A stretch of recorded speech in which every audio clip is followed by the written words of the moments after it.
and welcome back everybody to King's Quest for the Perils of Rosella. Last time we had crossed this boggy swamp to the little island on the other screen, and we got the magic fruit. Here, we can actually take a look at it. Magic fruit. This is what's going to save King Graham and restore his health and such. But first we have to get home, and to do that we need to help Janesta, the good fairy, get her magic talisman back from Lolote, the evil fairy. To do that, we're going to need to cross through the troll cave again, and I'm going to spare you that whole thing. So we're going to do a little pause here, and we'll see you on the other side. And here we are. We are on the other side of the waterfall. We're back in Tamir. And now we gotta go deal with Lolote. So that means we gotta climb this path. This was genuinely a little scary bit of the game when I was a kid.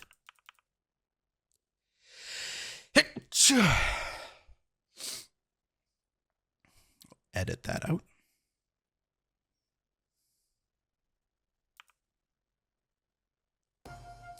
Uh-oh, Lolote's goons.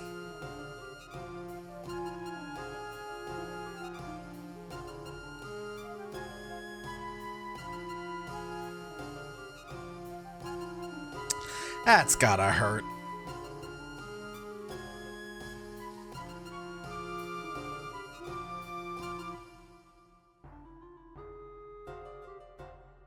Well, my pets, Lolote hisses, what have you drug home today?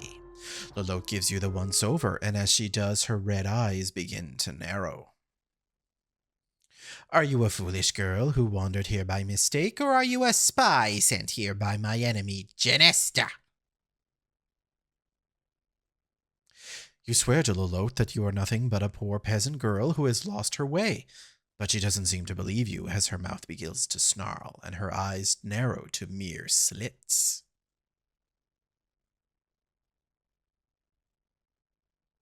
For the first time, you experience real fear and begin to tremble. Does that mean you weren't afraid of the dragon, Rosella? Lolote snarls. You don't look stupid enough to have wandered here. I believe you're a spy. Take her to the cell. Oh dear.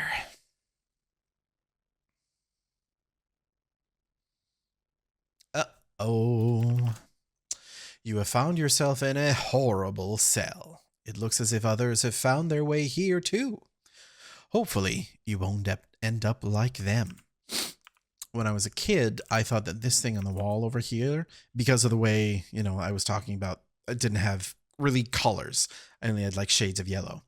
And so I thought that what's here on the wall was a flute. So I kept thinking, I kept typing, look at flute, get flute. And the game was like, what are you talking about? There is no flute. You are dumb. And indeed, 'tis true. You hear the henchman returning. Perhaps they are setting you free. The henchman motions you to follow him out of the cell.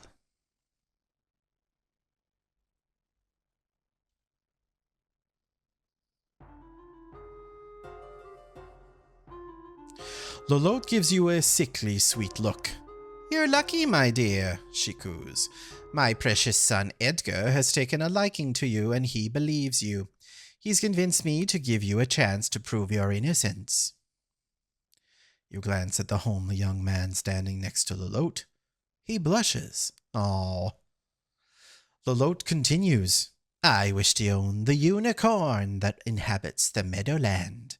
Bring me the unicorn, and I shall not only set you free, but reward you as well. To her henchman, Lolote orders, Go, take her back to the forest.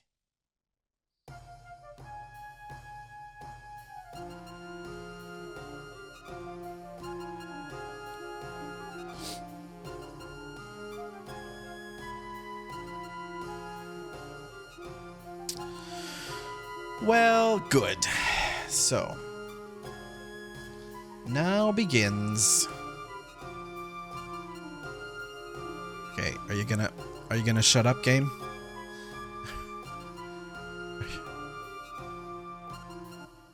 Let's just go to another screen. There, everything was better. Right, so now begins a series of quests for to appease Lolote, essentially. And it turns into a get the 3 MacGuffins, much like we had in King's Quest 2 and King's Quest 1. It's difficult to escape the trappings of, you know, conventional storytelling. So she wants the unicorn. Well, we have a problem because the unicorn doesn't really like us very much. Let's make the unicorn appear again. Come on. Come on, unicorn. No? Okay, well, I mean, we can't do anything with the unicorn yet. I was hoping to at least make the unicorn like us, but we can do that once we get back here, because we need a way to ride the unicorn. Even if we could get the unicorn to like us, we'd have no way of riding it, I guess. It's very tenuous, and it's definitely video game logic. Just as an excuse to fall down. We're not dead, are we? Which way are you going, Rosella? Did we die? Oh no. We died! No! But that wasn't a big drop! Oh no.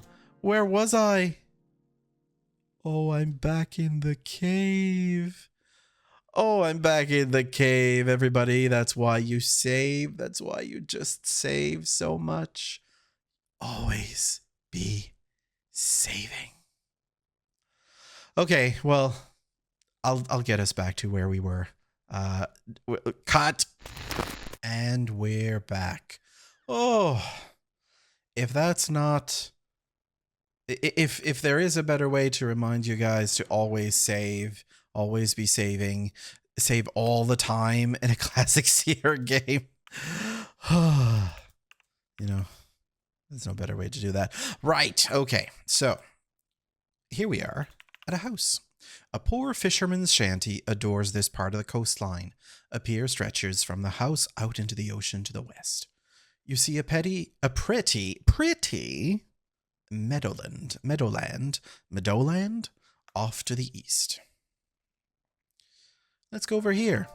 Is a fisherman and a seagull. Look, you are standing at the end of an old weathered pier.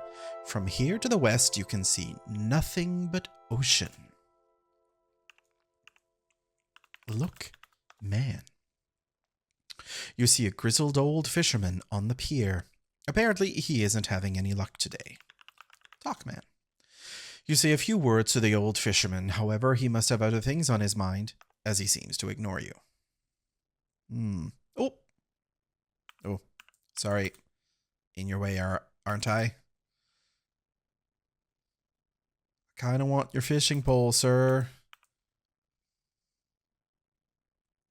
This is a bit similar to King's Quest 1, where we had that woodcutter's family who was very poor. In that case, we gave them a magic bowl that would forever fill with stew. Although we didn't actually tell them that it had those magic properties, and we just kind of hoped they figured it out for themselves. And we got a violin out of that deal. In this case, the inside of the fisherman's shack looks almost as shabby as the outside. You see the old fisherman at the table and his wife kneading bread at the counter. The fisherman's fishing pole has been set in the corner. Talk, man. You talk to the grizzled fisherman as he sits at the table. Sighing, he tells you, "Them fish ain't been biting lately.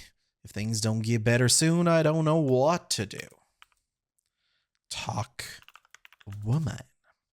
You say hello to the poor woman. With a little patience, she responds, "What you doing in here, young lady? Can't you see I'm busy? We have enough problems without worrying about you. I just wanted to talk to you. Jeez. Well, they're a bit, down on their luck. So how about we give them something to help? Give pouch. You offer the pouch of diamonds to the fisherman, who takes it gladly. Wife, give the girl my fishing pole in trade, he tells his tired wife. Oh, that's one expensive fishing pole. Obediently, she retrieves the pole and hands it to you. Thank you very much, she says, smiling. Yeah, change your tune now.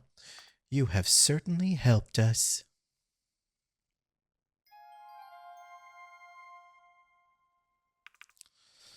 What happens if I talk to them now?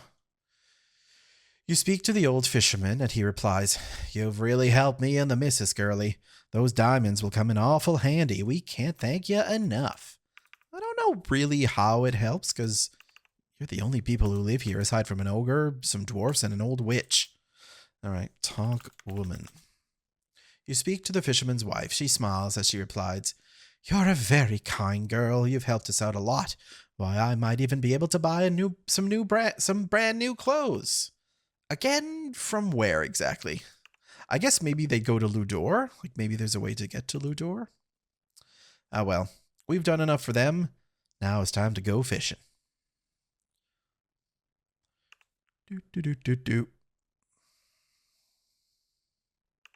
Whoops. At least we didn't immediately drown and die and then have to restore again. And potentially that'd be the end of the playthrough. Because God. Probably, you know what? Let's do a save. So I'm going to replace these. I actually did try to go back to these old saves to see if there was a point I could restore that would bring me closer than having to go all the way back from the cave. But it turns out that I did clean out the game. Like the game saves were cleaned out because it says error reading or something. But it looks like there's still a listing of these games. And these just point to the other files. I don't know. Fishermen. Computers, they just ain't that smart. And in some ways, that continues to this very day. Okay. Now, I could fish as is, but we're not going to get anything. Instead, we gotta bait the hook. Scrunching up your delicate nose, you gingerly bait the hook of the fishing pole with the large earthworm. Hooray! Fish. Eagerly from the end of the pier, you fling the baited line of the fishing pole into the ocean.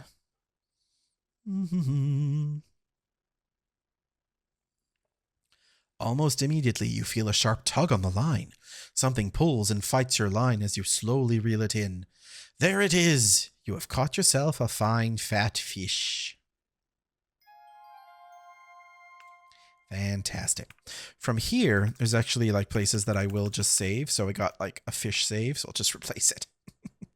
Right, from here, we're going to dive into the ocean and swim. Why are we doing this? Don't worry about it. Oh, we're swimming quite slowly. There's a shark! There's a shark! Oh no! Whew. Okay. I'm going to actually swim close to the... No. Oh, I do not want... I don't want the whale just yet. We're eventually going to Pinocchio it and get swallowed by that whale, but we need a very important item first, which we will find here. The beautiful blue ocean washes gently upon the shore of the magical island. Dominating the center of this island is a splendid ivory palace. What's the deal with this island? Why, it's Genesta's island. How would we have known this? Don't worry about it. Nothing in the game really tells you about this, and as a kid, I only found this by accident. I didn't realize you could swim to Genesta's island. You have found yourself upon a most beautiful and exotic island. In the center of this island, a wondrous ivory palace towers. Behind you, the azure ocean washes gently upon the island's sparkling beach. I could go into the palace and go see Janesta, who is dying in her bed. But we won't do that because that's quite sad and depressing, and there's nothing that I can do for her right now until I get her talisman back. So I'm just going to wander around the island because there's a specific item that I need to find. Janessa is a fan of birds, so we got a swan here. We got a, what's that up there? Look tree. Any unusual tree. Look bird. Berg? Look bird. Exotic birds. Yeah, that's a swan. What is it? Like a cockatiel? Cockapoo? A pookatee? We got a peacock. Oh. We got a sound effect of a peacock. A majestic peacock with a beautiful tail struts by. Strut, strut, strut. I think if we let him... If we, like, stay here for... There he goes. Quite majestic. Okay. There's the thing that we need. We need a peacock feather. Because, of course, we do. Look around. Something catches our eye. Why, it's a beautiful peacock feather. Gets a feather. Now let's do a save. Yeah, so let's go down here and say island. Yeah. Oh, well, good thing we saved because we got eaten by a shark immediately in the water. That's no good. Jeez. Stop with the shark. There he is. We need to Pinocchio ourselves.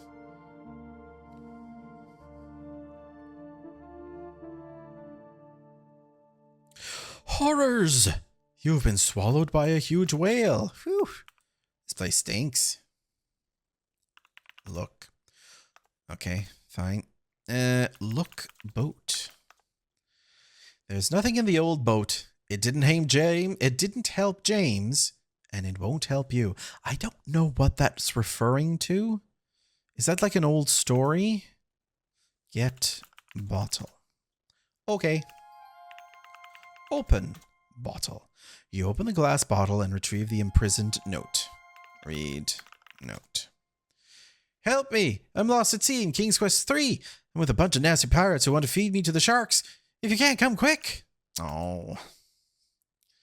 Little bit of a inside joke there.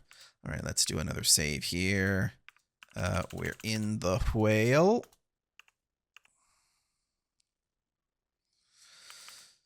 So we are going to Pinocchio this, and we need to get to the uvula and tickle it with the feather. Whoops.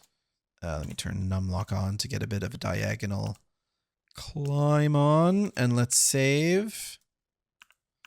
Bit of spoilers there with the names of the save game. Aim there. Oop, oop, oop, oop. Nope.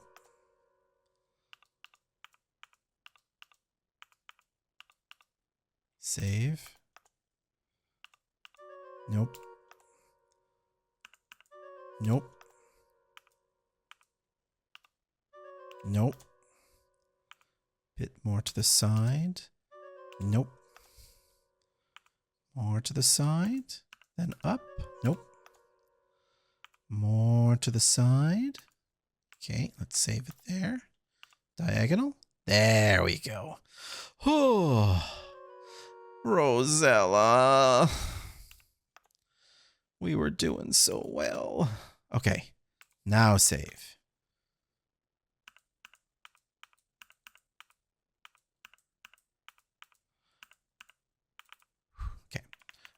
Whoops. Look, teeth. The whale's throat and mouth are enormous. Huge teeth, a great tongue, and yes, even a large uvula. What's that, you say? Well, suffice to say, it looks like a big punching bag and hangs down from the top of the throat. See? You learn something new every day. Okay, well, how do we get out of here? We tickle the whale. Not here. Oh, to get up the top then? Not here. Use feather. Tickle throat. There we go.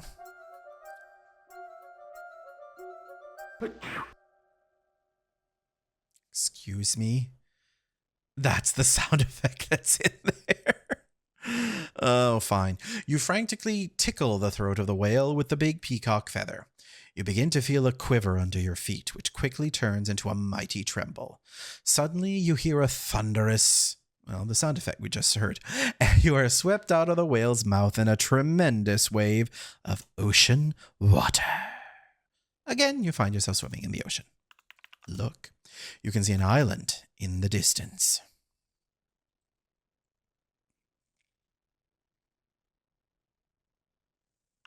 Look, you have found yourself stranded upon a desert island. Also, it seems, have others before you. Now, what are you gonna do, Rosella? Oh, dear. Well, first of all, let's take a look at this bird, at the pelican. A pelican visits you on this desert island. Talk to pelican. You feel silly trying to talk to a pelican. How am I supposed to discern that the pelican is hungry? I don't know, but we're going to give it the fish. Whoop.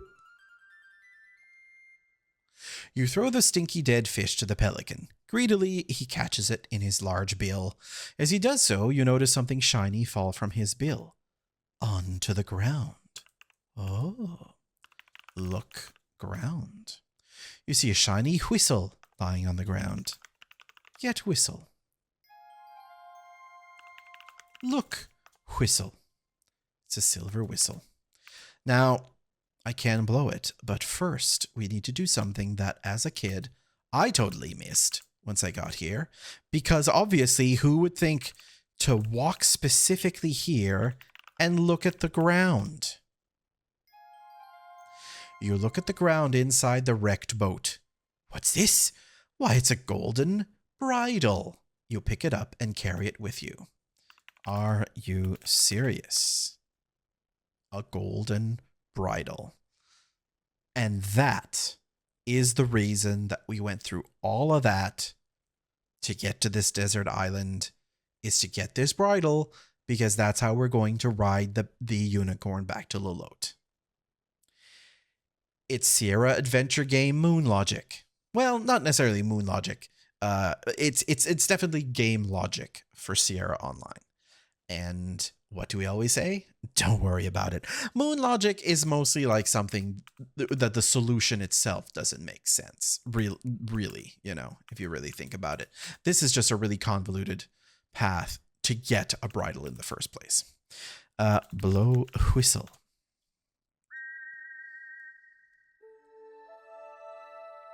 You put the shiny silver whistle to your lips and forcefully blow into it, producing a loud tweet. To your astonishment, a friendly dolphin appears just offshore and jabbers excitedly at you.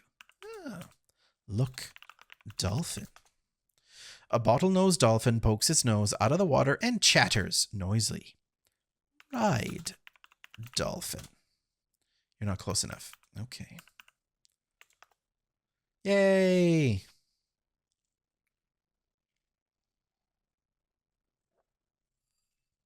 We would not have been able to swim back to the shores of Tamir. We would have drowned. Or gotten tired and then drowned. You know how it goes.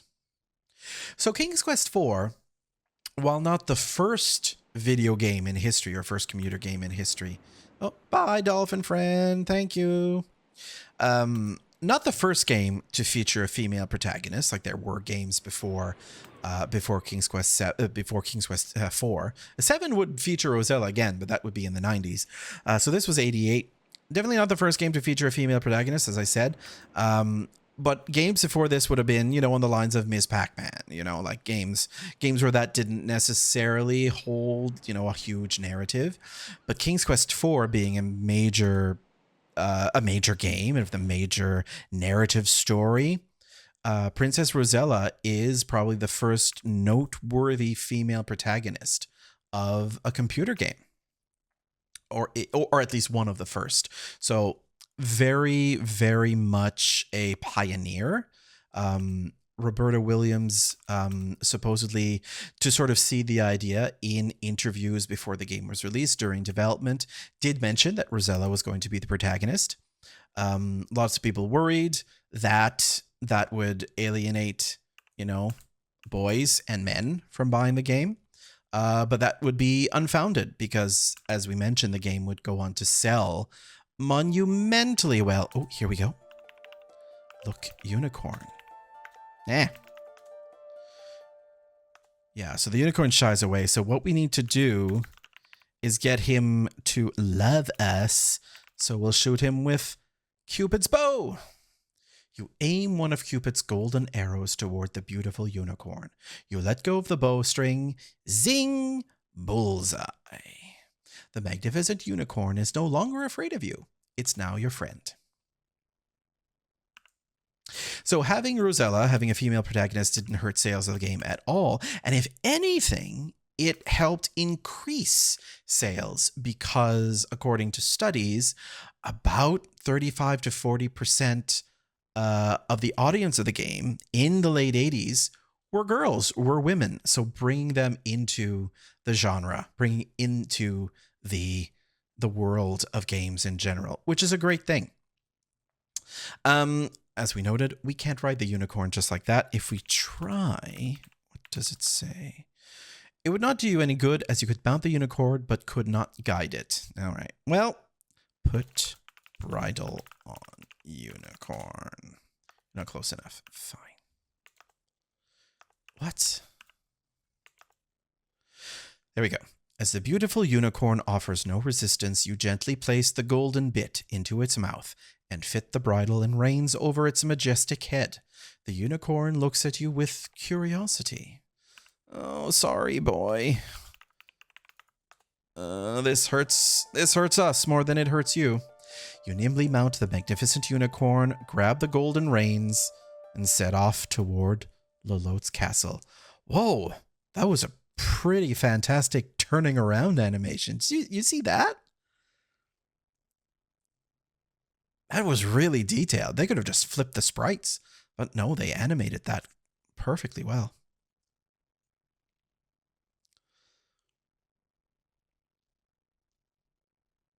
So speaking of fan reactions to the game, it would seem that, worries about having a female protagonist, was worrying, but they didn't need to worry about that. What actually did cause backlash, it transpired, is that people were incredibly upset that King Graham possibly dies at the start of the game.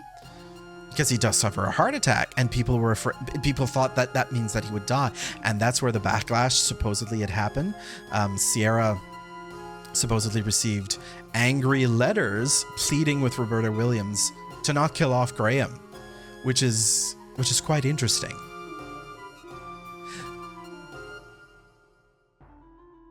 I mean, these days it would be like a whole social media situation storm. So Lolote says, okay, well, I'm just gonna she's gonna give us another task. That's what's gonna go on. Yeah, these days something like that, people would just go to social media and do angry posts, about trivial things that don't actually matter, but it's almost heartening in a way to know that there wasn't that even back in the day of the late 80s, that there wasn't a clean, measured response to anything, that people learned, that people still lost their minds and did angry letters and that sort of thing.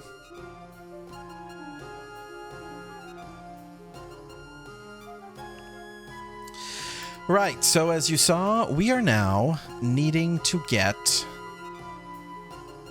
a golden hen, and this is where we need to go face off with the ogres. So let's do a save game.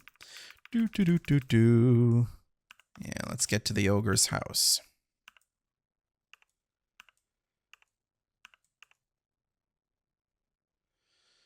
So the ogre's house Of course, we ran into it several times in the past. Do believe it's somewhat north of here. We have the haunted house.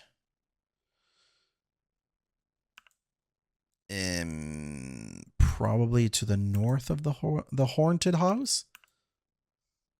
Yes, I think here. Yeah. Okay. So the house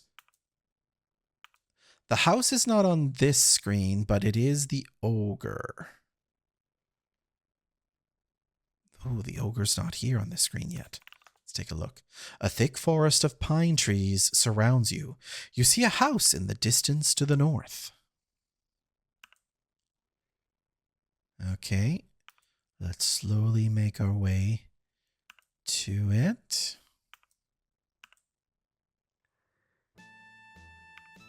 Oh, that was the ogre's wife, the ogress.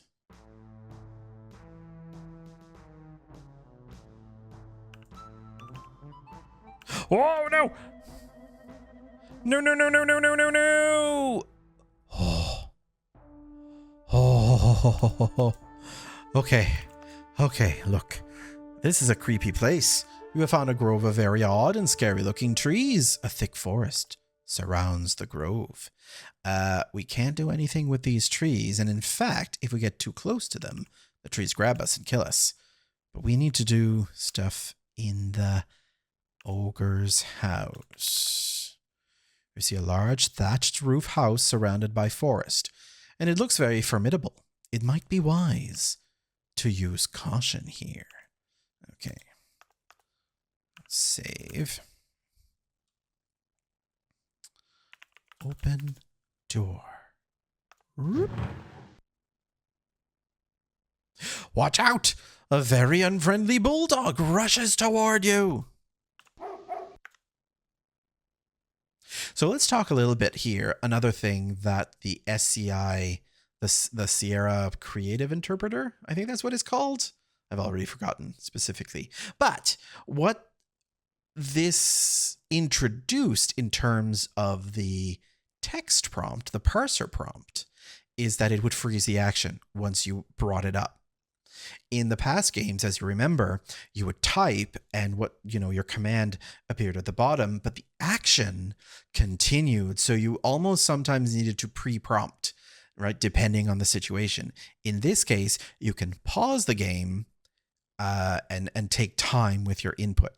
So that was something that a quality of life update in the SCI interpreter. So let's throw the dog a bone. Quickly, you toss the bone to the big dog, who catches it in midair. Happy with his surprise gift, he takes it to his favorite rug, lies down, etc., and so on. We missed the rest of the phrase. I'm going to go upstairs before anyone knows I'm here.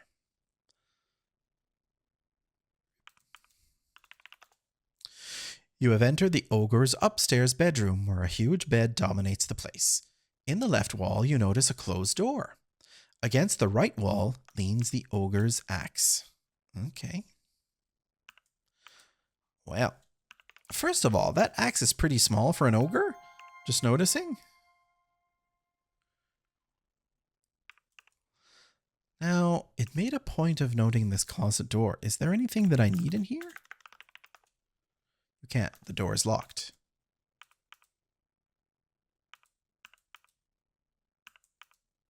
Okay. You have entered the ogre's upstairs bedroom, where a huge bed dominates the place. In the left wall, you notice a closed door.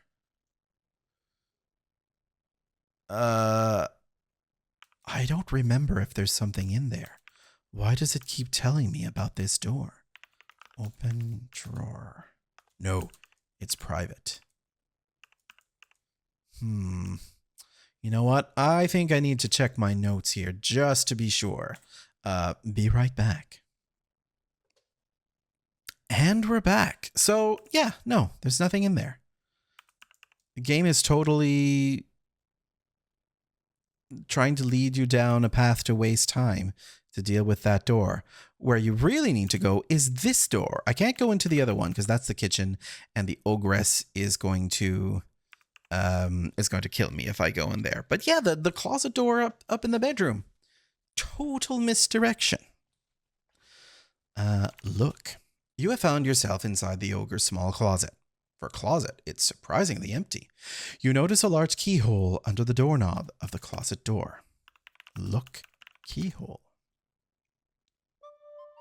You hear the ogre in the house. Oh, well, look in the keyhole again, please.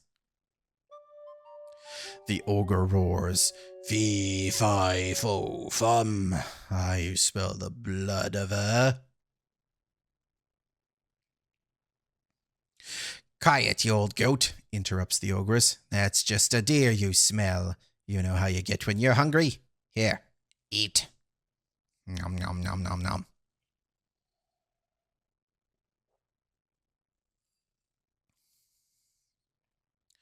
"Wife," shouts the ogre, "bring me my hen."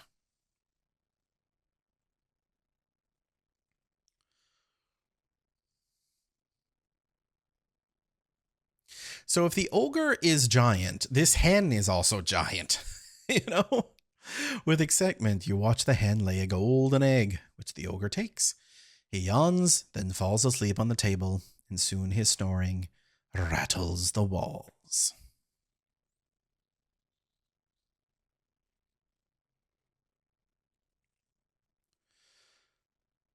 Okay. I'm going to save. Open door. You see the ogre sleeping at the table. You had better be real quiet. Get hen. Not close enough. Get hen. Let's be real quiet. Save the game. Real quiet. Open door. Squawk! Uh-oh, the hen has woken the ogre. Run! Run, Rosella! We're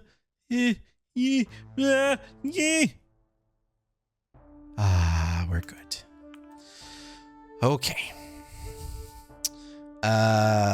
So we can deal with these trees now.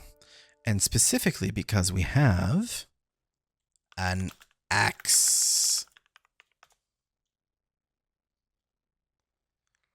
The trees tremble at your might and are frightened by your axe. They will not bother you further. Excellent. So now I can wander around this scary forest of scary trees without worrying. Meaning I can get to this screen. I remember this image being on the back cover of the game box and wondering where this screen was in the game, because there was no way that as a kid I couldn't even get the unicorn, you know. I didn't know where the bridle was, so I couldn't get the unicorn, didn't get the hand, didn't get the axe. So I could never find this screen. It was only later, much later, when I got a hint book to the game. And that was another thing about these old Sierra games, is that they were really difficult. The puzzles were all out there. And most of the games, so they first started by doing a hint line that you would call a 1-900 hint line. So it would cost you like $2 a minute, you know, to call this, and you know, try to explain to parents what that meant, you know. And $2 was a big deal of doing a phone call. Now once we get in here, there's nothing we can do here yet. This is going to be part of the next quest. So let's carry on and we'll get back here.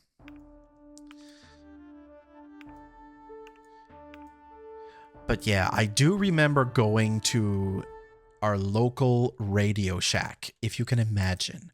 Our local Radio Shack in a very rural town.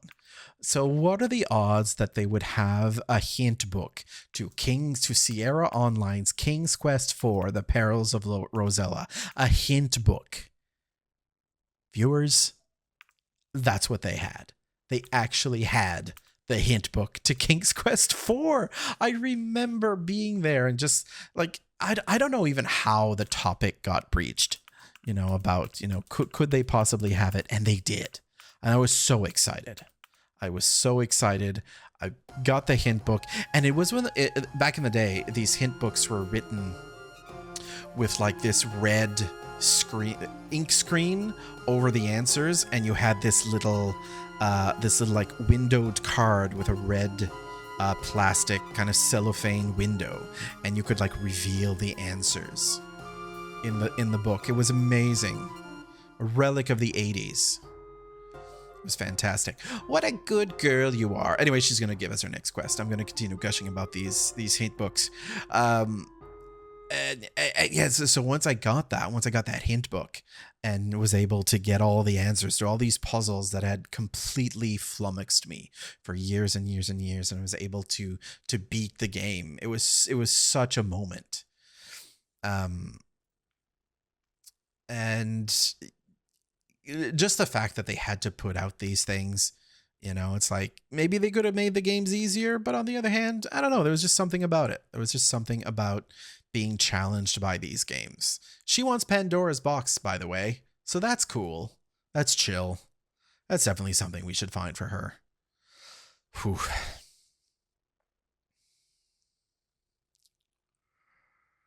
Your terror returns as you realize what an evil being Lolotte really is.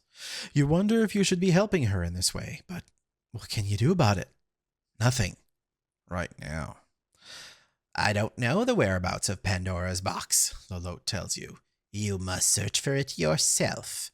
Well, how do you even know it's in Tamir? It could be anywhere in the entire world. Anyway, whatever, it's not important. It doesn't matter, don't worry about it. We're going to leave it there for this episode. We'll come back. Episode 3. Probably wrap things up. That'll be our finale. We'll finish the game in the next episode, I think. So for now, thanks very much for joining me on this adventure on King's Quest IV, The Perils of Rosella. And we'll see you next time. Bye-bye.